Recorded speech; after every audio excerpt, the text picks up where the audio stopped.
बिस्मिल्लाहिर्रहमानिर्रहीम। तुमसे पाकिस्तान में खुशामदीद। मैं हूँ साजिद हुसैन। मजबूत मुस्तहकम पाकिस्तान पर हम बात करते हैं। हम बात करते हैं कैसे मुल्क व मिल्लत की तामीर और तरक्की में हमने अपना किरदार अदा करना है। इस वक्त ज्वाइन किया है सीनियर, आप पॉलिटिशियन हैं, आपका ताल्लुक पाकिस्तान मुस्लिम लीग नवाज से है। इखलाक हाशमी साहब ने ज्वाइन किया। खुशामदीद कहेंगे हाशमी साहब। क्या हाल है, ठीक ठाक हैं आप? अल्लाह का शुक्र। हाशमी साहब, पहले तो रमज़ान आपको मुबारक हो। इसके साथ साथ इस रमज़ान में बड़े राशन के बैग दिए जा रहे हैं, फिर दरख्वास्त गुजार अदालतों में जाते हैं। नवाज शरीफ की तशरीह हो रही है, उनकी मार्केटिंग हो रही है, आप पर बड़ी तनकीद की जा रही है। इसका भी मुझे जवाब दिएगा।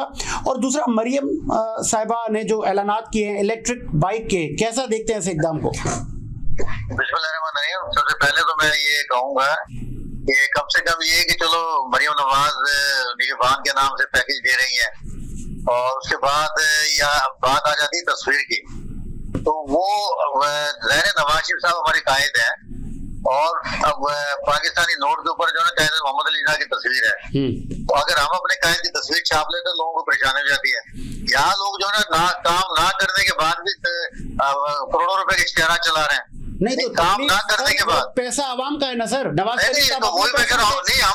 नहीं देखिए, मैं यही बात मैं करना चाह रहा हूँ कि देखिए, अगर इलेक्ट्रिक बाइक वो स्टूडेंट को दे रही है 5000 महीने के ऊपर, तो मुझे बताया कि ये हमारे दूसरे सूबों को भी चाहिए ना, उनकी कम से कम उन्हें क्यों देखते हुए ये काम कर रहे हैं कराची में। अच्छा, अब अगर देखें ना, उन्होंने घर घर जो है ना वो पुजाए, उन्होंने ये नहीं कहा कि मुस्लिम लीग के जिले के सदर के जिम्मे लगाया कि तुम जाओ जी अपने कारकुनों को दो। उन्होंने कहा नहीं, ये पाकिस्तान का कोई भी हमारा कारकुन है वो किसी भी पार्टी से ताल्लुक रखता है, किसी को वोट दिया उसने, लेकिन वो उसके घर पे जो ना वो निगहबान का थैला जाना चाहिए। तो हमारे यहाँ देखें, पहले भी येलो कैब 5 लाख के लोन दिए, हमारे यहाँ तफरीक नहीं होती। जैसे दूसरी पार्टियों के अंदर से अपनी पार्टी के वर्कर को नवाजा जाता है, अपने पार्टी के वर्कर को देखा जाता है नवाज शरीफ। हालांकि ये हमारा नुकसान है, हमारे कारकुनों का नुकसान है ये, और हम ये बात करते भी है बैठकर जो ना ये, लेकिन वो नवाज शरीफ वो वाहिद शख्स है कि जो ना अपने नाम की तशरीह करते हैं, ना के लगा होते हैं। यहाँ देखें दूसरी सियासी पार्टियों के जो कोई प्रोजेक्ट बनाते हैं फलाना, और मैं नाम नहीं लूंगा, हर जगह आप देख लें, कहीं मुझे आप दिखा दें नवाज शरीफ का, शहबाज शरीफ का, या मरियम के, या कलसूम नवाज साहब का नाम से कोई प्रोजेक्ट शुरू किया हो जाना ये। तो बस ये कि अगर अच्छा काम करो फिर भी तनकीद है, अगर नहीं करो फिर भी तनकीद है। अब देखें ना, मुझे बताएं, उन्होंने एक सिस्टम पंजाब में लेके आ रहे हैं जहाँ जिससे 50,000 नौकरियां पंजाब में निकल रही हैं। अब मेरे से आप पूछेंगे सिस्टम कौन सा है वो? आपके घर के ऊपर जो है ड्राइविंग लाइसेंस मिलेगा, आपके घर पे डेथ सर्टिफिकेट मिलेगा, आपके घर पे वाटर का जो भी काम होगा वो एक कॉल के ऊपर आपका जो राइटर आएगा, जिस तरह से खाने वाले लेके लोग मोटरसाइकिल वाले आते हैं ना, डिलीवरी, तो आपके आएगा, वो आपके घर डिलीवर करके जाएगा। सही। मुझे बताएं, इतनी अगर ये सिस्टम उत्तर पंजाब में राइज हो रहा है तो दूसरे सूबे क्यों नहीं करते? यहाँ मुझे बताएं, वहाँ सबसे पहले शहबाज साहब ने कंप्यूटराइज रिकॉर्ड कराया जमीनों का। आज उससे क्या फायदा हुआ कि कोई भी दूसरा आदमी किसी की जमीन का रिकॉर्ड नहीं निकाल सकता जब तक वो अंगूठा थंब नहीं लगाएगा। लेकिन दूसरी कराची में आप देख लें, कंप्यूटराइज निजाम भी है, कंप्यूटराइज करोड़ों रुपए किराए वो तनख्वाहें दी जा रही है यहाँ पे, लेकिन उनके अभी तक वो रिकॉर्ड जो है पुराना रिकॉर्ड चला आ रहा है, पुराना रिकॉर्ड, और वही बेईमानी है, वही चोर बाजारी यहाँ पे शुरू है जो ना यहाँ पे। तो इस पे प्रॉपर्टी के नाम पे रियली अप्रिशिएट आप सर्विसेज बता रहे हैं PMLN की, और मरियम साहिबा काम भी कर रही हैं, लेकिन पाकिस्तान तहरीक इंसाफ के लोग, सुन्नी इत्तेहाद के लोग ये कहते नजर आ रहे हैं कि ये जो मरियम साहिबा शजरकारी मुहिम कर रही हैं, स्कूलों के विजिट कर रही हैं, मोटर बाइक दे रही हैं, ये हमारा कामयाब जवान प्रोग्राम है, वो इमरान खान को कॉपी कर रही है। यार साजिद भाई, बात हो रही है, साढ़े तीन साल में घास काटते रहेंगे ये, तो ये भी को दे देते हैं, स्टूडेंट्स को बाइक दे देते हैं, शजरकारी कर लेते हैं। ये सुबह उठता है इनका तायद, और ये नवाज शरीफ चोर है, फलां चोर है, नवाज शरीफ चोर है, फलां चोर है। ये 3.5 साल ये डट्टा लगा के मुल्क को तबाह कर दिया, और अभी लोगों के समझ में आता जा रहा है।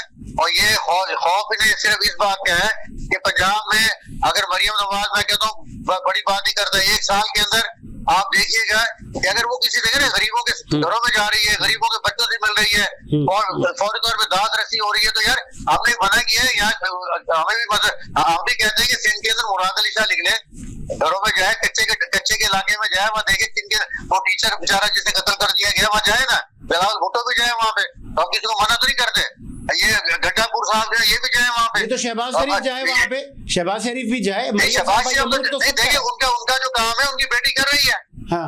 शहबाज शरीफ का नवाज शरीफ का काम उनकी बेटी कर रही है उनकी, उन्हें जरूरत नहीं है, उनका तो काम देखे ना, शहबाज शरीफ का उनका काम हो रहा है। मैं तो दूसरे वज़ीर को कहता हूँ ना कि वो जाए ना, इन्हें किसी पकड़ा हुआ इनका। आज मुझे पता है कराची में जो महंगाई हुई है, कराची में इंक्रोचमेंट हमने ये तो, मैं यकीन करें, मुझे यकीन था कि बिलावल भुट्टो साहब जो ऐलान करके है ना, उसके बाद मैं जब कराची जाऊंगा इलेक्शन के बाद, जब वज़ीर मुंतखब हो जाएंगे मुराद अली शाह, तो मैंने कहा वहाँ कराची में कम से कम कुछ नजर आएगी, लेकिन वो वैसे ही बदतर हो गए यहाँ पे। मुझे काम था डिप्टी कमिश्नर ऑफिस के अंदर है, तो आज जुमे की नमाज तक, जुमे का दिन था, जुमे की नमाज तक तो डिप्टी कमिश्नर असिस्टेंट कमिश्नर अपने दफ्तर में मौजूद नहीं थे। जब ये कहीं जाते हैं तो कहते हैं हमें वहाँ बुला लेते हैं एयरपोर्ट के ऊपर। तो यार ये सिस्टम, पंजाब में आप जाए सुबह आपको एसी भी मिलेगा, आपको डिप्टी कमिश्नर, सारे लोग मिलेंगे आपको वहाँ पे। यार ये सिस्टम तो राइज करते हैं, खुदा का नाम, मैंने पब्लिक परेशान है बहुत ज्यादा। सर वजीर अहमद शहबाज शरीफ साहब ये भी ऐलान कर दें कि हम जितने वुज़रा हैं, हम जितने मुशीरान हैं, हम गाड़ियां भी नहीं लेंगे, तनख्वाहें भी नहीं लेंगे, बिजली के बिल नहीं ले रहे सर। आप देंगे नहीं, मैं आपको बता रहा हूँ, आपके हमारे तकरीबन 80% जो गुजरे हैं ना वो गाड़ियां इस्तेमाल कर रहे हैं, ना वो तनख्वाहें ले रहे हैं, कुछ भी नहीं ले रहे, वज़ीर आज़म कुछ नहीं ले रहे, मरियम नहीं ले रही तनख्वाह जो है साहब, अपने घरों से खा के आते हैं और अपने घरों से लेके आते हैं जो ना सारा कुछ है सर। ऐसे तो ये मैं ऑन द रिकॉर्ड बात कर रहा हूँ, मैं ये कोई सर आपको बात याद होगा हाशमी साहब, बानी पीटीआई इमरान खान कहते थे मेरे पास जो आएगा चाय बिस्किट खाएगा।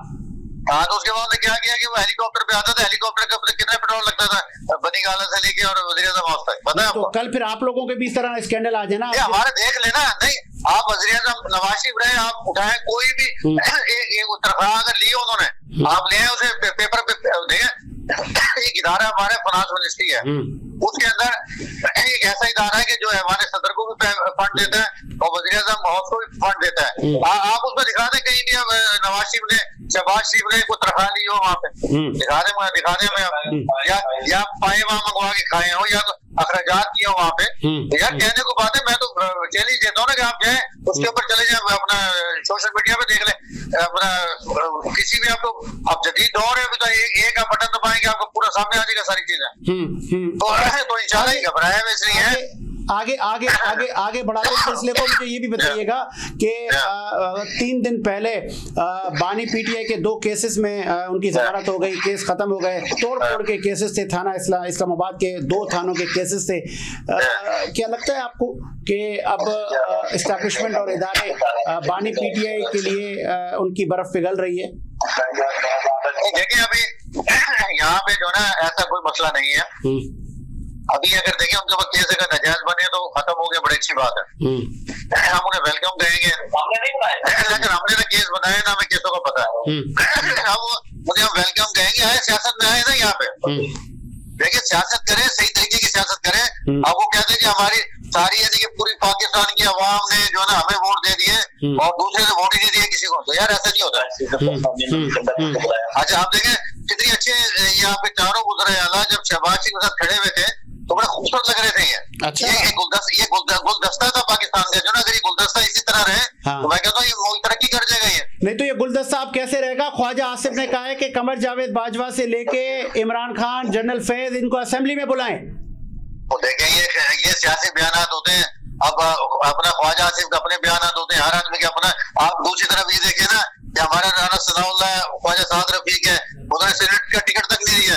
तो सियासत में ये होना चाहिए ना, बंदे को अपने खुददार होना चाहिए, बंदे को जो ना जावेद लतीफ ने टिकट नहीं लिया। तो यार ये भी तो होना चाहिए ना, उन्होंने कहा नहीं हम अपने इलेक्शन पे अपनी सीटों पे जीत के हम लोग आएंगे।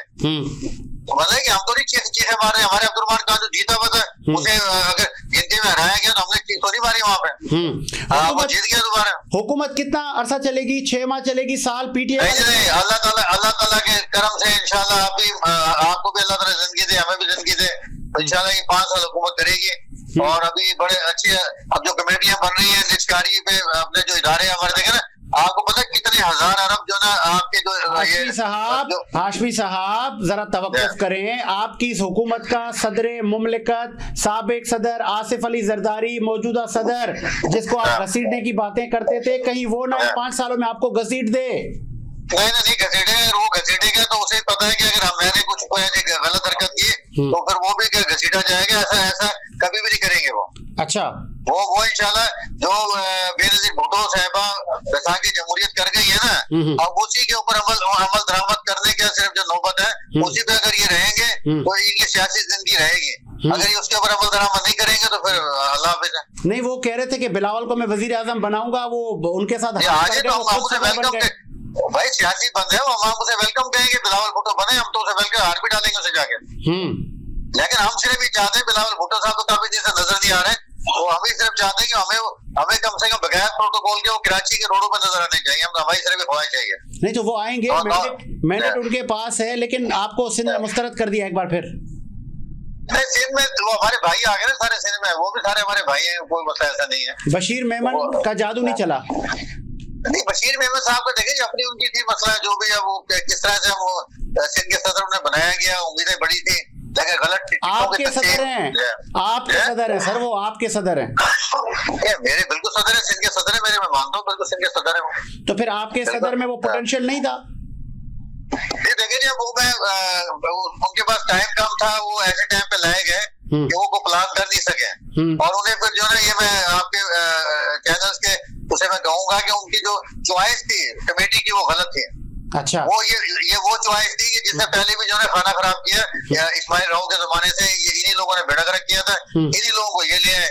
अब हम तो कोई बात नहीं कर सकते थे, वो जो हुआ सब पूरी दुनिया को पता है। तो ये पार्टी के मामला है, हमने अपनी रिपोर्ट बना के भेजी है, मियां नवाज को भेजी हमने सारी चीजें, और उसमें लिख के हमने भेजा सब कुछ जो नहीं है। तो कोई नई तंजीम साजी होगी आपकी सिंध में? नहीं हो रही यहाँ तो देखे एक हर सियासी पार्टी के अंदर हमारी बदकिस्मती है सिंध के अंदर कि सिंध की जो तंजीम है उसके ऊपर तवज्जो नहीं है हमारी क़यादत की जो है ना। और अभी ईद के बाद हमने जाना है और अपनी क़यादत से पूछेंगे कि अगर आप तवज्जो देते हो तो हम भी काम करें, वरना घर बैठे हम। तो मसला ये है कि ये अभी जैसे लेबर विंग आपको पता है काम कर रही है कराची में, नंबर 1 पे के ऊपर चल रही है ना ये। अभी यहाँ लोग मेरी टांगे उठाने के चक्कर में, तो मसला ये है कि अभी क्या किया जाए, मुझे बताया ऐसे गंदे अंडे तो घूम रहे हैं ना पार्टियों में। तो मसला ये है कि अब इनका मुकाबला करना है ना, इनका मुकाबला करेंगे इंशाल्लाह इनका जो है। कहीं ऐसा तो नहीं है कि बशीर मेमन साहब आपको भी चलता करेंगे? नहीं, बशीर मेमन साहब देखिए, मेरा नाम है इखलाक हाशमी और मैं 86 का नवाज शरीफ का साथी हूँ। मुझे किसी ओहदे की जरूरत नहीं है, ना ही मुझे कुछ चलता कर सकता है। हम तो जहाँ खड़े होते हैं हमारे ऊपर लेवल है नवाज शरीफ के लोग हैं ये। तो अल्लाह ताला का शुक्र है, हमें ना कुछ चलता कर सकते हैं और ना ही कुछ चलता करेगा हमें ना। तो मसला ये है कि अभी तो कैसर शेख साहब आ रहे हैं जो हमारे शिपिंग के वजीर बने, बड़े अरसे के बाद हमें जो ना शिपिंग की मिनिस्ट्री मिली है। टिकट भी नहीं आपको पता है? टिकट भी नहीं दिया आपको? क्या टिकट नहीं मिला आपको? नहीं, मैंने टिकट लिया ही नहीं। कौन कहता है मैंने टिकट अगर अप्लाई किया तो आप साबित कर दें। मैं तो जहाँ जाता जिस जगह जाता मुझे पता था हाल खराब है यहाँ पे, तो मैंने टिकट लिया ही नहीं, मैं अपनी बेइज्जती करा था वहाँ पे। अच्छा, आपने इसका मतलब आपने खुद टिकट रिजेक्ट कर दिया? नहीं, मैंने एप्लीकेशन तक नहीं दी टिकट की भाई। अच्छा, हमने अल्लाह का शुक्र है। ठीक है, बहुत शुक्रिया आपका कीमती वक्त लिया हमने। इखलाक हाशमी साहब ने अपना मौक़िफ़ दिया। आप PMLN के सीनियर रहनुमा हैं और हमारी कोशिश होती है कि तमाम ही लोगों को प्रोग्राम का हिस्सा बनाएं और उनसे पूछें कि कैसे मुल्क में तामीर और तरक्की का ये सफ़र आगे बढ़ेगा। इस वक्त हमें ज्वाइन किया आप इंसान दोस्त पार्टी के चेयरमैन हैं और काफ़ी समाजी आपकी खिदमात हैं शहर कायद के लिए। कैस मंसूर शेख साहब ने खुशामदीद कहेंगे। कैस मंसूर शेख साहब, शेख साहब कैसा देखते हैं रमज़ान और आपकी कैंपेन, समाजी काम? ये आजकल ये भी एक मेरा सवाल है। दूसरा मेरा सवाल है, ये शितर मुल्क के पीछे सब पड़ गए हैं, पूरा ट्रोलिंग हो रही है एक साहब पर, जफर अब्बास साहब पर।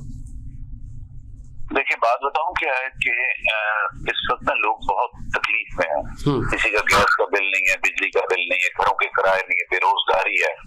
तो आप मुझे ये बताएं कि किसके पास, गरीब के पास पैसा है जो नमाइश पे जाए और नमाइश पे जाके सारे लवाजमात ले। और जो ये पब्लिसिटी है, एक बिजनेस कम्युनिटी है कि जो हमेशा जफर अब्बास को खरीदती है और उसकी एडवर्टाइज की कोशिश करता है, जो इस वक्त इसकी खत्म हुई है। पिछले साल आपको देखा होगा कि एक और बिजनेसमैन था जिसकी पिज़्ज़े की दुकान थी, उसने कहा कि मेरे से फ्लैट लेंगे, मैं इतने फ्लैट दूंगा, इतने मोटरसाइकिल दूंगा।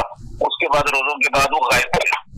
ठीक है, तो हर दफा यही कर रहा होता है कि एक का बताता है। अब कभी भी इससे पूछेंगे ना सर नमाइश कितनों की सैलरी उतनी का 15 से 20 हजार। अच्छा, और 15 से 20 हजार बंदे का खाना बनाना जानते हो का काम है। और आपको पता नजर आता है इतना बड़ा जलसा। तो बहरहाल अब उसका अपना तरीका ठगी मारने का, अब वो करता रहे और अपना हिसाब से चलता रहे।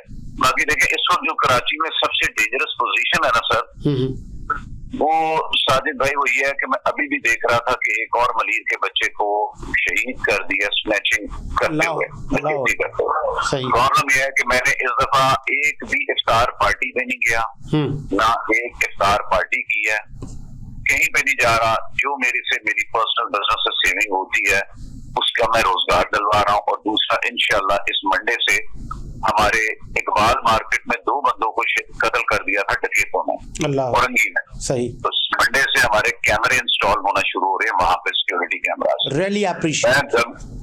मैं गवर्नमेंट को भी अपील करता हूँ और आईजी सिंध को भी कि आप किसी भी तरह सिंध से जितनी फोर्स है, जो आपने मिनिस्टर्स को लगा के दिए, फालतू फोर्स को इस वक्त शॉपिंग सेंटर और सुनसान जगहों पे लगाएं, लोगों की जानो माल बचाएं। ईद करने के लिए लोग रमजान में कत्लो गारत कर रहे हैं, एक मोबाइल छीन के, पैसे छीनने के, अपनी ईद अच्छी करके दूसरों के घरों में मातम डाल रहे हैं। गवर्नमेंट को हमारी सारी फोर्सेस को चाहिए कि इस दफा कराची में जीत जाएं, इतना नाका डालें, ऐसी जगह के ऊपर खड़े हों कि कोई एक डकैत, एक चोर, एक स्नैचर की जुर्रत ना हो किसी को मार के कुछ लेने की, किसी से कुछ चीज छीनने की। लेकिन जिंदा है किसी का अकलौता बेटा, किसी का शौहर, किसी का भाई, किसी का वालिद इन चीजों पे चला जाता। तो आप बताएं, ऑलरेडी इतनी बेरोजगारी है और एक कमाने वाला चला जाए तो उसके हशर क्या होता है। तो मैं समझता हूँ कि इस वक्त पाकिस्तान को और इस वक्त कराची को जरूरत है कि पूरे सिंध से जहां जहां फालतू पुलिस आईजी को चाहिए वो कराची डिप्यूट करें, क्योंकि सबसे ज्यादा ये एक्टिविटीज कराची में हो रही है। रेंजर को भी चाहिए जहां जहां से फालतू रेंजर निकाल सके। फोर्सेस को, हर किस्म की फोर्सेस को चाहिए जो ईद तक कम से कम कराची में इस तरीके से कवर कर लें कि लोग बहादुरी से बेखौफ होके घरों से बाहर जाए, शॉपिंग करें, रात को फिरें, एंजॉय करें। आपने जो मैं चाहूंगा आप जो इशू आपने उठा लिया है, जिस तरफ आप प्रोग्राम को लेकर गए, आपको वो याद होगा सानेहा कश्मोर, जो कि एक टीचर अपने बच्चे को स्कूल लेकर जा रहा है लेकिन बंदूक लेकर जा रहा है, उसने एक वीडियो बनाई, कुछ दिन बाद उसको मार दिया गया। बिल्कुल, तो ये चीज हमें करनी चाहिए और इसी का एक हमें मोमेंटम क्रिएट करना चाहिए कि हमारी फोर्सेस, हमारे सब लोग इस तरीके से प्रोटेक्ट करेंगे। अच्छा, आपने कुछ दिन पहले कैस मंसूर शेख साहब, आप लोगों को रोजगार के जराए बना के दे रहे हैं, किसी को रिक्शा खरीद के दे रहे हैं, कहीं कैमरे नस्ब कर रहे हैं लोगों की जान और माल के तहफ़्फ़ुज़ के लिए। ये आप आगे कोई इलेक्शन की तैयारी कर रहे हैं फिर? आप समझते हैं कि इलेक्शन इन चीजों से जीता जाता है? इलेक्शन मेहनत से जीता जाता है, इलेक्शन ईमानदारी से, इलेक्शन खिदमत से, इलेक्शन लोगों के दिलों में आने के बाद जीता जाता है। इलेक्शन का एक ही तरीका था, बस उसी तरीके से इंसान इलेक्ट होता है और कोई दूसरा तरीका नहीं आता। अच्छा, फिर ये भी मुझे बताइएगा कि ये आना जाना आपने कम कर दिया है, जिस तरह आपने जिक्र भी किया कि अब मैं कम आना जाना जा रहा हूँ सैर इफ्तार में, तो अभी इस वक्त सिर्फ आपका पूरा फोकस आवाम की जान और माल पर है, आवाम को रोजगार दिया जाए, बस इस वक्त यही एक्टिविटीज हैं आपकी? देखें, बिजनेस कम्युनिटी की आप इफ्तार देखें, कोई मोवनपिक में कर रहा है, कोई कहीं कर रहा है, कोई क्लॉक टावर में कर रहा है, करोड़ों रुपए, लाखों रुपए बर्बाद कर देते हैं। इसमें मैं क्या किस दिल से जाऊंगा? मैं क्लॉक टावर में जा रहा हूँ, शहरी में जा रहा हूँ, लेविश खाने 8-10 खा रहा हूँ, मैं क्या करूँगा? कितना खाऊंगा? कैसे, किस दिल से खाएंगे कि आपके इलाके के लोगों के पास कुछ है नहीं? मैं उन लोगों को भी कहता हूँ कि यार आप लोग क्यों इस हरकतों में पड़े हो, दिखावों में पड़े हो? आप अमीरों को बुलाते हो इफ्तारियों पे, शहरियों पे, उनसे क्या फर्क है? उनके घरों में राशन नहीं है क्या? क्या उनका बिजली का बिल नहीं पे हो रहा? क्या गैस नहीं आ रही उनकी? आप चुप करके लोगों की मदद करो, लोगों को रोजगार दो। आप एक देखें ना, एक बंदा मिसाल के तौर पर 2-2.5 लाख रुपए दावत पे लगा देता है, 100 बंदे को मिला लें आप, 2.5-3 लाख लग गया। और भाई एक बंदे को 20,000 रुपए की जॉब ही दे दे, पूरे साल नौकरी करता रहेगा, मेहनत करके बढ़ता रहेगा, तनख्वाह भी उसकी बढ़ती रहेगी। एक बंदे को दे दे जिसके 6-8 घर हैं, उसको दे दे। मैं ये कर रहा हूँ सर, जबरदस्त। मैं ये सोचता हूँ, मेरे बच्चे, मेरी बेगम मुझे कहती है कि जी आप हमें ले जाएं, या फिर मैं कहता हूँ अच्छा कहाँ जाना है? कहती वहाँ। अच्छा, मैंने कहा बजट बनाओ, कहती इतना बजट, इतने लगेंगे, मैं उनको भी बुलाऊंगी। मैंने कहा अच्छा डन हो गया? कहती डन हो गया। मैं उतने पैसे लैदा करता हूँ और रोजगार है ना हमारे लिए, तो मेरे पास ये पैसे पड़े हैं और मैं तुम्हारी ख्वाहिश के मुताबिक तुम्हें अच्छा खाना है, तो उसके लिए इतने पैसे के लिए मैं 4 बंदों का रोजगार लगा देता हूँ। Really appreciate. लास्ट मेरा आपसे सवाल है, आपको चेंज करनी है। हुकूमत वक्त ने राशन के बैग भी बांटना शुरू कर दिए, तो क्या ये काफी है? लोगों को रोजगार दें। ये नाकामी है हुकूमत की नाकामी है। आप आटा बांट रहे हो, राशन बांट रहे हो, हाँ। और एंड के ऊपर आप ये बताइए IMF से लिया हुआ लोन सारा इधर ही दिखा दिया जाएगा, हाँ। कि जी 200 अरब रुपए ये लग गए हमारे। आप 200 अरब रुपए में क्या कुछ नहीं कर सकते। 200 अरब एक चीज आप पूरे कराची को डेवलप करने पे लगा दो ना, 200 अरब रुपया, तो आप देखोगे उसी में हजारों लोग रोजगार कमा लेंगे, दिहाड़ियां लग जाएंगी, काम लग जाएगा, दुकानें चल पड़ेंगी। इस तरह भिखारी मत बनाए। प्रॉब्लम एक हमारे मुल्क में हुई पड़ी है, गुलामी। हमने गुलाम बना के रखना है, हमने इनको भिखारी बना के रखना है, हमने इनको मोहताज रखना है कि ये हर वक्त हमारे घर आते रहे, हमारे पास चक्कर लगाते रहे। अगर ये चक्कर नहीं लगाएंगे तो हम तो सियासतदान नहीं है। और इसी पॉलिसी के तहत गवर्नमेंट इनको गुलाम बना के बैठी हुई है और काम करिए, क्या कह सकते हैं भैया। ठीक है, बहुत शुक्रिया आपके कीमती वक्त का। बहुत शुक्रिया फैज मंसूर शेख साहब, आपने अपना मौक़िफ़ दिया। और हुकूमत वक्त को भी अब सोचना चाहिए कि बहुत बड़ा उनके ऊपर बर्डन है, बड़ी जिम्मेदारी है, और अवाम ने उनको मैंडेट इसलिए दिया है कि आप लोगों को मुतअद्दिद हुकूमतों का तजुर्बा है। अब आप उस तजुर्बे को बरूकार लाएं और पाकिस्तान को इन चैलेंजेस से बाहर निकालें। पाकिस्तान के लोग आपसे रोज़गार मांगते हैं, पाकिस्तान के लोग आपसे अमन मांगते हैं, पाकिस्तान के लोग आपसे खुशहाली मांगते हैं। क्या आप उनको दे पाएंगे, या कि वही जो माजी में ये पाकिस्तान की अवाम देखती आई है कि जब इख्तिताम हुआ आईनी मुद्दे का, जब 4 साल हो गए, आखिरी साल है, तो फिर हमने मलबा डालना शुरू कर दिया कि माजी की हुकूमतों ने ऐसा किया, माजी की हुकूमतों ने ऐसा किया, अपोजिशन ने हमें काम नहीं करने दिया। तो अब वक्त बदल चुका है। अब आम आदमी भी आपसे काम मांगता है, आम आदमी आपसे सड़कें मांगता है, आम आदमी आपसे सेवरेज का निज़ाम मांगता है। अब IT का दौर है, अब सोशल मीडिया का दौर है, अब आर्टिफिशियल इंटेलिजेंस का दौर है। आप अवाम को क्या देंगे? आपके मंशूर में पीपल्स पार्टी ने तो 300 यूनिट बिजली फ्री का कहा था, लेकिन अभी तक उस पर कोई अमल नहीं हो पाया। तो ये माज नारे हैं, कहीं ऐसा ना हो कि जब आप नेक्स्ट इलेक्शन के लिए अवाम में जाएं तो अवाम का आपसे एतमादी उठ जाए और वो आपको वोट ना दे। उम्मीद के साथ मेरा मुख्य आबाद रहे। मुझे साजिद हुसैन को इजाज़त दीजिए। मुलाकात होगी नए प्रोग्राम के साथ। अल्लाह हाफ़िज़।